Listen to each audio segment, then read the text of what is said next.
자, 3부 유선남님 직접 바로 만나보도록 하겠습니다. 안녕하세요. 너무 오래 기다리셨죠? 아유, 아닙니다. 아유, 네, 오래 기다리셨는데. 자, 일단 오늘 주요 스케줄이 있습니다. 고용 지표 있는데, 스케줄부터 한번 볼까요? 네, 오늘 발표된 지표를 일단 먼저 보시면 케이스 실러의 20대 도시 주택 가격 지수가 발표가 됐습니다. 일단 20대 도시 주택 가격 지수 자체는 이제 소폭 하락하는 모습이 나왔지만 전체적으로 미국 집 가격 자체는 소폭 상승하는 결과가 나왔다라고 얘기하면서 5개월 연속 지금 집값이 상승하는 결과가 나왔다라고 이제 5월에서 6월로 향하는 구간에 0.7%가량 상승했다라는 결과가 발표되기도 했습니다. 자, 이것 말고도 오늘 발표될 주요 스케줄들에는 소비자 신뢰 지수가 발표가 될 예정이고요. 그리고 오늘 가장 중요한 지표는 미국 노동부에서 발표되는 졸트 구인 이직 보고서라는 생각이 드는데요. 결국 얼마만큼의 일자리가 이직하는 사람들 혹은 실업자에 비해서 있는가가 발표되는 이 지표가 전체적으로 실업률이나 비농업 고용 지수가 발표되기 이전에 발표되는 주요한 지표가 될 거라는 생각이 들고요. 일단 오늘 10년물 금리 자체는 전체적으로 안정된 모습을 보여주면서 4.22 연저리에서 소폭 상승한 모습을 보여주면서 전체적으로 주가 관련해서도 여전히 호재가 될 만한 안정된 모습을 보여주고 있다라고 여러분들에게 말씀드릴 수 있을 것 같습니다. 네, 알겠습니다. 그래도 다행히 한 4.2 정도까지 내려왔어요. 10년물 국채 금리가. 물론 초반에는 약간 올라가려는 모습을 보이기도 하는데 어쨌든 4.3까지 올라갔던 게 많이 안정되고 있습니다. 자, 다음 소식 한번 보도록 하겠습니다. 중국에서 예금 금리를 인하했나요?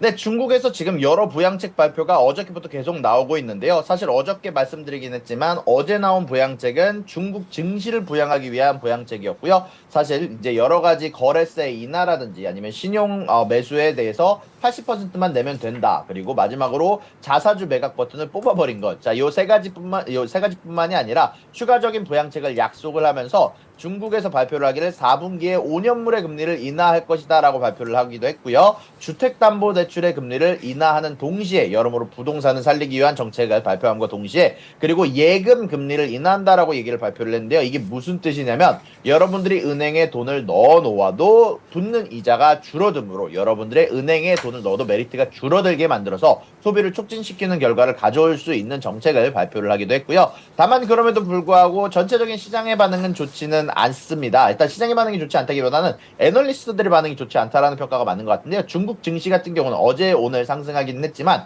사실 중국 정부가 내놓는 부양책이 매시브한 부양책, 바주카포 부양책이라는 표현을 월스트리트저널에서 썼는데요. 대형 부양책이 아닌 만큼 효과가 오래 갈지는 의문이다. 효과가 오래 갈 수는 없다라고 얘기를 하기도 했는데요. 사실 그럼에도 불구하고 중국 증시가 오르고 있는 거는 일단 제가 생각했을 때는 지금 어떻게 보면 미국의 상무부 장관이 중국에 방문을 하고 있는 부분이 크다라는 생각이 듭니다. 특히 이번에 이번에서 발표가 하나가 있었는데 이제 러몬도 상무부 장관이 발표를 하기를 이번에 미국과 중국이 의사소통하는 라인을 2개를 발표를 했는데요. 첫 번째는 일단 전체적으로 새로운 상업 문제를 논의하는 워킹그룹, 민간 부문 대표와 정부의 실무자들, 그리고 차관급 사람들이 같이 이제 회의에 참가하는 회의를 매년 2차례 이제 개최하기로 합의를 했고요. 그 첫 회의를 2024년 미국에서 열기를 했다라고 발표를 했고요. 그리고 이것뿐만이 아니라 미중 간 열린 소통 라인 확보를 위해서 구체적인 조치로 국가안보 정책에 대해서 논의하는 차관급 인물들이 같이 이제 또 같이 조인해서 지금 현재 나오고 있는 정세에 대한 부분, 예를 들어서 최근 나왔던 뭐 관세에 대한 부분 아니면은 규제에 대한 부분들을 투명하게 소통을 하는 창구를 하나를 만들겠다라고 얘기를 하면서 29일 오늘 기준으로 중국에서 첫 번째 대면 회의를 개최를 하기로 했다라고 발표가 나왔습니다. 알겠습니다. 이런 것 때문에 일단 중국은 굉장히 좋았던 그런 뉴스가 있었고요. 자, 좋습니다. 근데 그 회담을 2024년부터 본격적으로 한다는 거예요? 2024년 초부터 2024년. 실무자들과 그리고 이제 민간의 뭐 CEO들이 아마 참가를 하겠죠. 아마 참가해서 같이 진행하는 회의를 아마 1년에 2차례부터 시작을 하는데 2024년 초에 미국에서 열릴 예정이라고 합니다. 네, 알겠습니다. 자, 이어서 다음 소식은 구글에서 드디어 광고가 아닌 그리고 클라우드가 아닌 다른 사업도 좀 할 건가 봅니다. 지도 데이터를 팔기로 했다면서요? 네, 맞습니다. 아무래도 여러 빌딩의 위치들이나 사실 빌딩이 어떻게 구성되어 있는가가 태양빛이 얼마나 쏘이는가 혹은 태양빛이 얼마나 강한가 바람이 얼마나 강한가에 영향을 주기 때문에 사실 이런 데이터 자체는 어느 정도 신재생 에너지 사업을 하는 사람들에게는 혹은 회사들에게는 얼마나 중요한 데이터가 아닐 수 없는데요. 자, 일단 이런 부분들 관련해서 구글이 신재생 에너지 관련해서 지도 데이터를 판매한다라고 얘기가 발표가 났고요. 사실상 진로나 뭐 여러 부동산 업체들도 구매를 할 것으로 예상이 되면서 사실 1년 만에 100밀리언 달러에 해당하는 매출을 만들 것으로 예상이 되고 있다라고 발표가 나기도 했습니다. 네, 알겠습니다. 저도 이 뉴스 보고서는 야, 그러면 이제 그 지도 데이터 팔면 와, 돈 많이 벌겠네. 뭐 천억 그 뭡니까? 1억 달러. 첫 해에 1억 달러 판매한다고 하니까 그러면 이게 어느 정도야라고 보니까 구글이 1년에 매출이 2,800억이더라고요. 그래서 매출 규모는 좀 크지 않을 듯한 그런 뉴스였습니다. 그쵸? 네, 사실 뭐 구글이 제너레이트하는 매출에 비해서는 그렇게 크지 않지만 그래도 조금씩 어떻게 보면 저건 순이익이 될 가능성이 높거든요. 아무래도 그쵸. 저 매출 자체가 거의 대부분이 마진율이 굉장히 높은 판매가 될 예정이어서 아마 EPS 쪽에 좀 더 커다란 도움이 되는 데이터가 되지 않을까라고 생각이 드네요. 아하, 알겠습니다. 자, 다음 뉴스도 한번 보도록 하죠. 자, 그럼에도 불구하고 구글과 메타에게 악재가 하나가 발표되기도 했는데요. 자, 구글과 메타 관련해서 뉴질랜드에서 새로운 디지털 텍스를 2025년부터 부과할 예정이라는 발표가 났고요. 정확히 얼마 정도가 부과가 될지는 아직 이야기가 나오지 않아서 추가적으로 이야기가 나오게 되면 여러분들에게 전달을 해드리도록 하겠습니다. 지도 데이터 팔아서 세금으로 내겠네요. 참. 네. 그러니까요. 알겠습니다. 자, 그리고 오늘 아무래도 그 바이오 기업들, 그러니까 제약 기업들, 빅파마 기업들의 주가가 다소 조정세를 보이지 않을까 싶은 뉴스가 나왔습니다. 바이든 행정부가 메디케어 약에, 그러니까 메디케어에 포함되는 10개의 약을 공개를 했죠. 네, 맞습니다. 현재 메디케어가 약값 내고를 진행을 하고 있는 10개 약에 대해서 발표를 했는데요. 일단 여기에 영향을 받는 기업들은 머크, 얀센, 앱비, 암젠, 일라이릴리, 노보노니스크가 될 예정이라고 발표가 됐고요. 그리고 이 회사들에서 지금 판매하고 있는 약 10종에 관련해서 가격을 낮추겠다라고 발표가 난 상황인데요. 이런 부분들 관련해서 대부분이 당뇨약, 루키미아 약, 인슐린 약을 포함한 10종 약에 대해서 앞으로 추가적으로 가격을 낮춘다라는 건 아마 이 제약회사들에게는 전체적으로는 악재가 될 가능성이 높은 이야기라고 말씀드릴 수 있고요. 사실 이런 부분들에 앞서서 최근 들어서 이런 어떻게 보면 제약회사들의 약진이 좀 멈췄던 상황들이 사실 최근 며칠간 보여지기도 했는데요. 아마 그런 부분들 자체가 이 메디케어 발표 때문이 아닌가라는 생각이 좀 드네요. 알겠습니다. 그런데 그 메디케어로 이제 약값을 인하할 거라는 건 이 바이든 대통령이 어떻게 보면은 정책 목표이기도 했었고 공약이기도 했었잖아요. 이게 시장에 미칠 영향은 어느 정도 될 것 같으세요? 왠지 이미 다들 알고 있었기 때문에 주가도 애초에 좀 안 가기도 했었고, 그래서 주가의 영향은 좀 어느 정도 될 것 같으세요? 전체적으로 일단 사실 어느 정도 선반영이 된 측면이 있기 때문에 어느 정도 그리고 어느 제약회사가 좀 영향을 받을지 어느 정도 예상이 많이 갔기 때문에 큰 영향을 죄송합니다. 감기균이 있어가지고 큰 영향을 미치지는 않을 것 같지만 그래도 아마 악재로 작용할 가능성이 높다라고 생각을 합니다. 아마 소폭 하회하는 선에서 끝나지 않을까라고 생각이 좀 되네요. 네, 알겠습니다.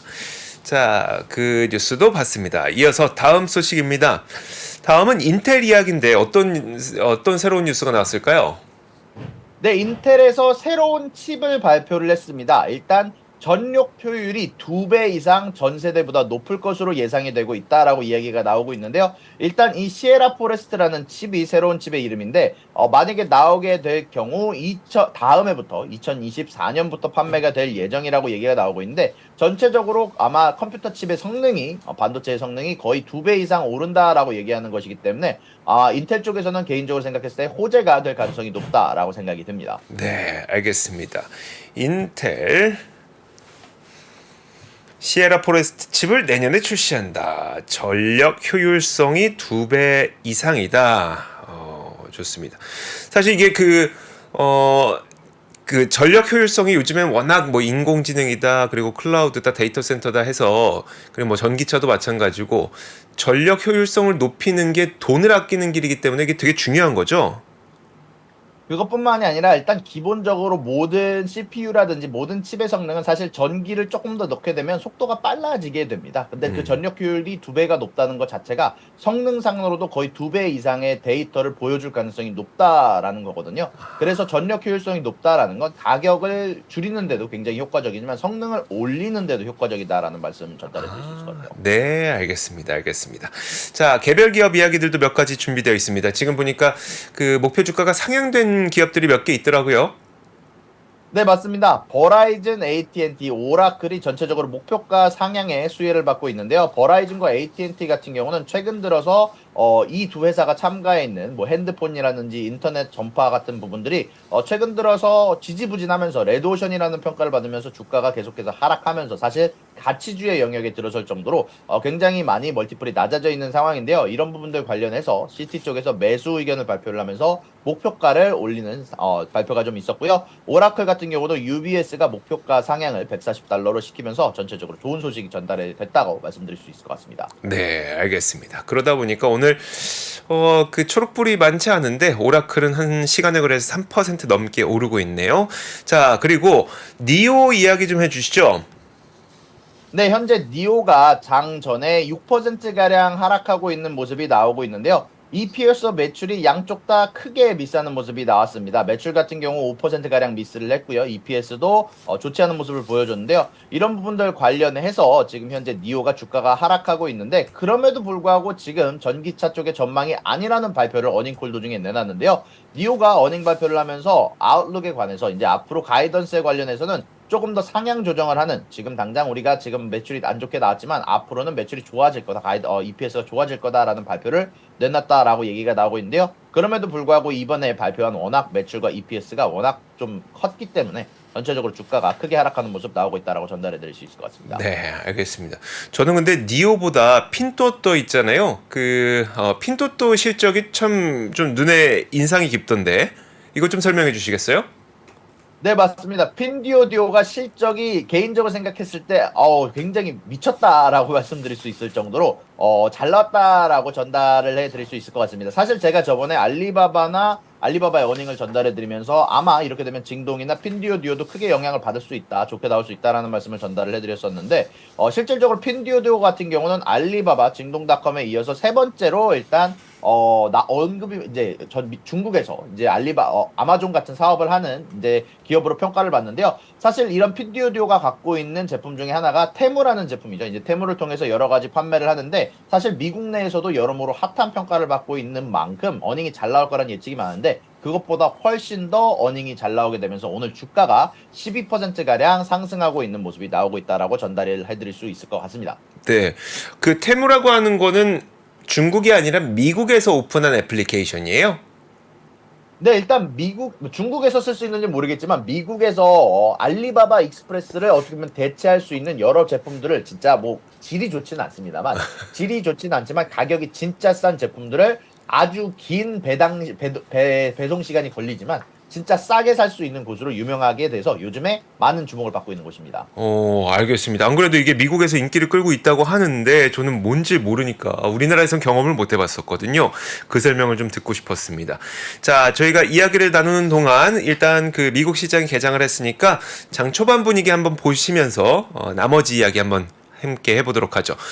자, 전체적인 분위기는 일단은 관망세입니다. 그럴 수밖에 없는 게 여러분들께서도 아시겠지만 잠시 후 11시에 그 졸트 보고서, 구인 이직 보고서가 발표가 되죠. 자, 그러다 보니까 뭐 이 구인 이직 보고서가 매번 시장에 뭐 어떤 커다란 영향을 미쳤던 그런 지표는 아니었었기도 하고 또 이게 구인 이직 보고서가 7월 지표거든요. 그러니까 꽤 오래된 겁니다. 오래된 건데 그럼에도 불구하고 일단 11월 금리 인상 가능성이 잭슨홀 미팅 때문에 많이 열렸잖아요. 그 가운데 발표되는 고용 지표이기 때문에 시장에서는 그 관심이 꽤 크지 않을까 싶습니다. 졸트 보고서의 결과와 함께 시장의 방향성이 다소 결정되지 않을까 싶습니다. 그래서 지금은 지수에서도 뭐 0.16, 0.02, 0.01 그냥 보합권 정도라고 보시면 될 것 같고요. 제가 오늘은 이거를 한번 여러분들한테 보여드리고 싶었는데 뭐냐면 이게 무브지수라고 하는 건데요. 무브지수가 우리가 주식시장의 공포지수라고 부르는 빅스 지수가 있잖아요. 그래서 뭐 빅스가 급등하면 주식시장의 변동성이 높아지고 있다는 의미이기 때문에 뭐 주식을 피해야 된다 이런 신호로 보고, 그런데 이게 국채시장에도 변동성 지수가 있는데 그게 바로 이 무브 지수라고 하는 겁니다. 메릴 린치 옵션 볼리텔리티 에스티메이터라고 해서 무브 지수인데, 그러니까 국채의 변동성 지수라고 보시면 돼요. 그래서 국채도 마찬가지로 이 수치가 높아지게 되면 국채 시장의 변동성이 커지겠구나라고 하면서 국채를 좀 피해야 된다라고 신호로 받아들이는 지수라고 보면 되는데요. 지금 보시면 이거 피크 쳤던 때 보이시죠? 이게 3월 15일인가 그래서 바로 지난 3월에 SVB 사태 터지면서 미국의 중소형 은행들 다 같이 망하는 거 아니야? 라고 했던 바로 그 시점입니다. 그때 막 채권 가격 엄청 떨어지고 했었죠. 채권 변동성이 커지면 지수가 급등하는 바로 그런 지수라고 보시면 될 것 같은데, 그래서 국채의 그냥 변동성 지수, 뭐 국채의 공포 지수 이 정도로 보시면 될 것 같은데요. 지금 상황 한번 볼게요. 지금 상황은 꽤 많이 안정이 되고 있습니다. 물론 최근에 뭐 신용등급 강등이다, 그리고 또 국채 발행이 엄청나게 늘어난다, 뭐 이런 것들이 있었죠. 이런 걸로 그때 또 올랐다가 지금 꽤 많이 안정되고 2주 최저치를 기록하고 있습니다. 물론 뭐 고용지표, PC지표가 발표되면서 이 국채시장 변동성이 커질 수도 있겠지만 뭐 그런 가능성을 배제하는 건 아닌데, 금리가 안정화되고 있다는 데에는 좀 긍정적인 한 표를 줄 수 있지 않을까 싶습니다. 그래서 이거 한번 보여드렸고요. 자, 그리고 시장 전반적인 움직임 한번 보도록 하겠습니다. 일단 뭐 초반 분위기는 앞서 말씀을 드렸던 것처럼 일단 고용지표를 앞두고 있다 보니까 크게 특별한 움직임은 나타나고 있지 않습니다. 되게 특이한 거는 조금 전에 이제 우리가 뉴스 전해드렸던 것처럼 그 제약기업들의 이 약가 인하 대상 품목이 된 10개 기업들, 10개 종목, 아니 10개 약재가 나온 거잖아요. 여기에는 뭐 여기 보시는 브리스톨 마이어스 스퀴브 또 포함이 되어 있고요. 그리고 존슨앤존슨도 포함이 되어 있고요.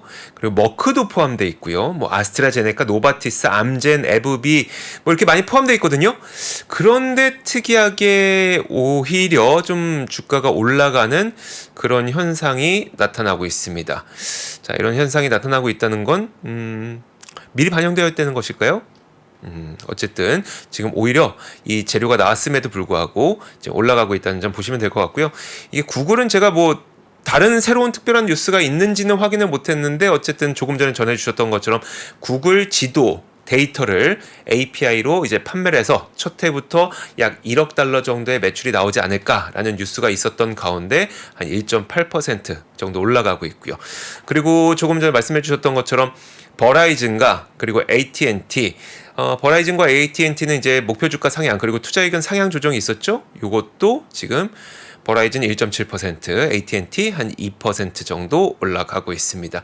오라클도 실적 발표를 했었던 오라클 실적 발표 아니죠. 오라클도 마찬가지로 투자 의견 상향이 있었던 오라클도 한 2% 정도 올라가는 현상이 나타나고 있습니다. 자, 오늘 요 종목 한번 보도록 하죠. 오라클은 되게 주가 상승률이 상당히 좋습니다. 오라클 아무래도 우리가 지금까지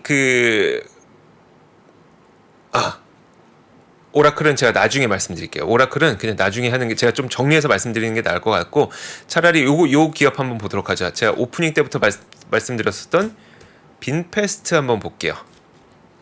오늘 아마 크게 하락할 텐데, 자, 보이시죠? 어제까지만 해도 한 83달러 정도까지 갔었던 이 주가가 한 69달러 크게 떨어지고 있습니다. 뭐 계속 말씀드렸던 것처럼 유통 주식이 적어서 올라간 거이기 때문에 주가는 거의 사기처럼 움직일 가능성이 있습니다. 주가는요. 다만 제가 뭐 아까 일부에서 농담처럼 말씀드리긴 했었지만, 베트남은 워낙 오토바이를 많이 탔잖아요. 그리고 오토바이들은 대부분 좀 내연 기관으로 많이 운영되고 있기도 하고, 그래서 이 빈 그룹이라고 하는 베트남에서 가장 큰 그룹의 이 총수가 우리나라도 이 베트남도 전기차가 있었으면 좋겠다. 그리고 사람들이 자동차를 탔으면 좋겠다. 이 마음으로 자신의 뭐 열정과 온 마음을 다 쏟아서 지금 자회사를 만든 것이기 때문에 펀더멘털은 사기는 아닌 것 같긴 합니다. 펀더멘털은 다만 유통 주식 수가 너무 작아서 급등했던 것이라고 볼 수 있고, 아직은 사실 여러분들도 아시겠지만 딱히 자동차를 많이 팔고 있지는 못하긴 합니다. 그래서 미국에서도 빈페스트 자동차 대수로 등록된 게 총 누적된 게 137대 밖에 안 된다고 합니다. 자, 그래서 이건 좀 앞으로 지켜봐야 되겠는데, 어쨌든 뭐 우리가 그 니콜라 때 봤던 것처럼 막 뭔가 그런 눈텅이, 그러니까 뒤통수 이런 건 아닌 것 같아서 좀 말씀을 드렸습니다. 핀토토도 이제 핀토토 한번 보도록 하죠. 잠시 후에 유선남님께서 핀토토 조금 전에 설명을 해주셨었죠. 핀토토 보겠습니다. 자, 16% 정도 상승하고 있습니다.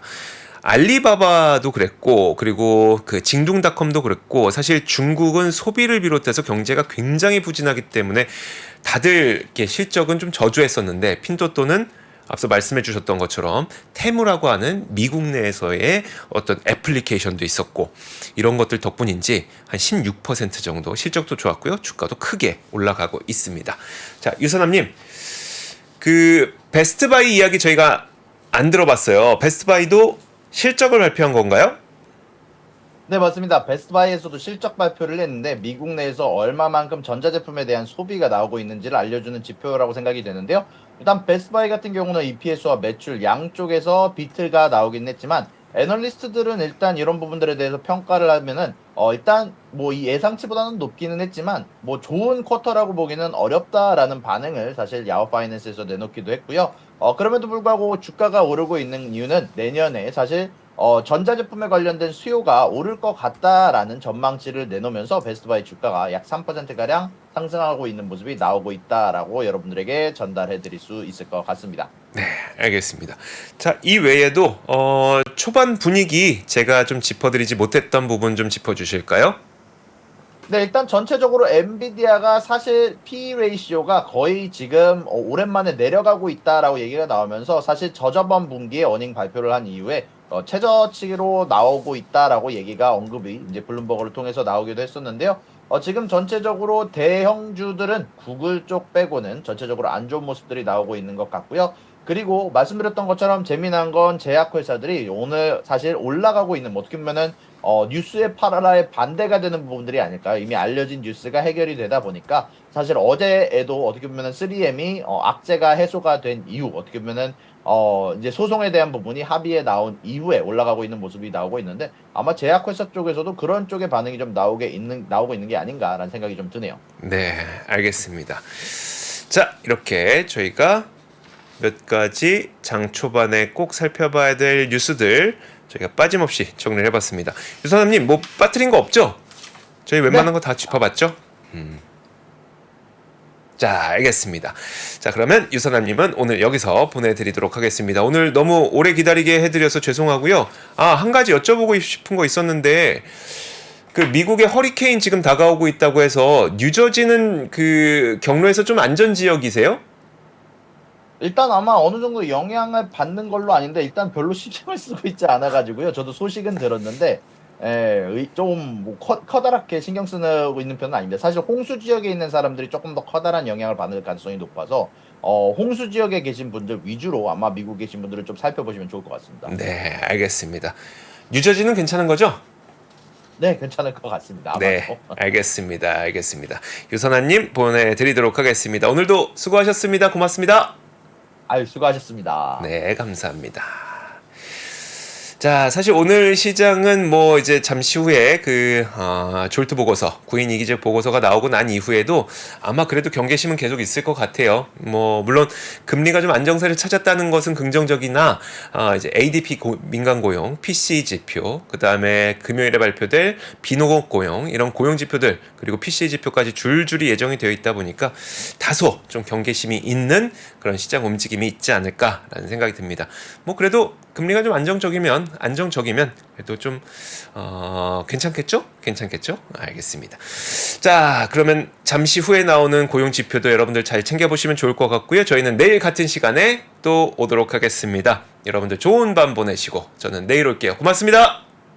외환위기 오는 거 아니에요? 금융위기 오는 거 아니에요? 이런 질문들을 좀 굉장히 많이 받았었습니다. 탐욕이 되게 강했을 때 위험자산으로서의 극단적인 쏠림이 나타나고 공포감이 극에 달했을 때 안전자산으로서의 극단적인 쏠림이 나타나거든요. 과거의 일이 미래에 똑같이 일어난다 이건 아니지만 그때 당시에 위기 상황에서는 어떤 공통점들이 있었는지를 보면서 우리가 대비를 하는 방법도 고민해 볼 수 있고요. 과거를 제대로 이해하는 순간 위기의 실체가 드러납니다. 오건영의 현실 경제 이야기를 서점에서 만나보세요.